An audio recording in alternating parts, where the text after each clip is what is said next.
Marijuana Tax Act was a way of getting rid of this competition. The AMA, to their credit, testified against the Marijuana Tax Act. They said they knew of no dangers from the medical use of cannabis. Just going to skip over this.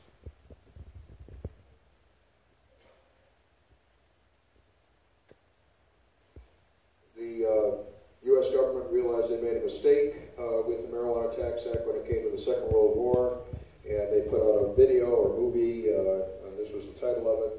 If you were a farmer and you raised hemp in the Second World War, neither you nor your sons could be drafted into the military. Marilyn Monroe smoked marijuana, and she was smoking it with Robert Mitchum when he was arrested, and he spent 6 months in the Los Angeles County Jail. The Controlled Substances Act of 1970 placed cannabis in Schedule I, where it remains to this day, even though in 1988, as you heard Judge Francis Young said, let's reschedule it, and in 2009, the AMA said, let's reschedule it. Nixon just ignored the recommendation of the committee that had been selected to study this, which recommended legalizing marijuana for recreational use.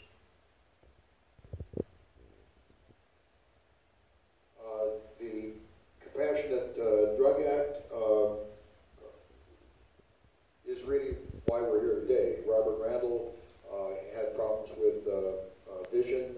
He had severe glaucoma, and they said that he would go blind within 3 years. And he was the first person on the IND program. In 1985, the U.S. government approved Marinol because so many AIDS patients were getting benefits from cannabis. Cannabis works better than Marinol, has fewer side effects than Marinol, and costs less than Marinol. But Marinol does have some benefits. And Marinol is not marijuana. And in 1992, the federal government stopped the program, although they grandfathered in the 15 people that were on it. The reason for stopping it was too many people were applying, and if they gave it to all the people that actually would benefit from it, that, quote, the American people might get the wrong idea, end quote, they might think that this stuff is actually good for you. So we had the first modern research in 1947, which was a study on epilepsy in 7 institutionalized children with cerebral palsy who had intractable seizures.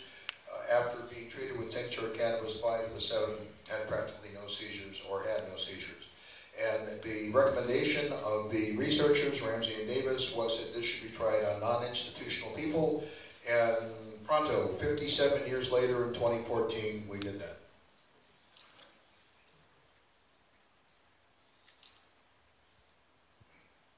Okay. And you've all heard about Raphael Mechoulam. I don't think that anybody can say enough good things about him. Not only is he brilliant, but he's an incredible gentleman. Dr. Todd McArea is one of the pioneers in the United States. Dr. McArea passed away a few years ago from liver cancer. He one time worked for NIMH and was responsible for handing out grants to study cannabis. This was a marriage made in hell. He wanted to study its medical benefits. NIMH wanted to see what the harms were. So the endocannabinoid system, as you know, it is important in terms of homeostasis, and some important principles are to understand dopamine, and dopamine helps to depolarize neurons, and this slows the speed of neurotransmission, and that is the retrograde inhibition. You've heard about the CB1 receptors, which are in the brain mainly, and the CB2 receptors, which are in the periphery. So we've got these 2 receptors that we know about, although Mechoulam thinks there are several more. We have these 2 neurotransmitters, and we have a couple of enzymes that metabolize those neurotransmitters.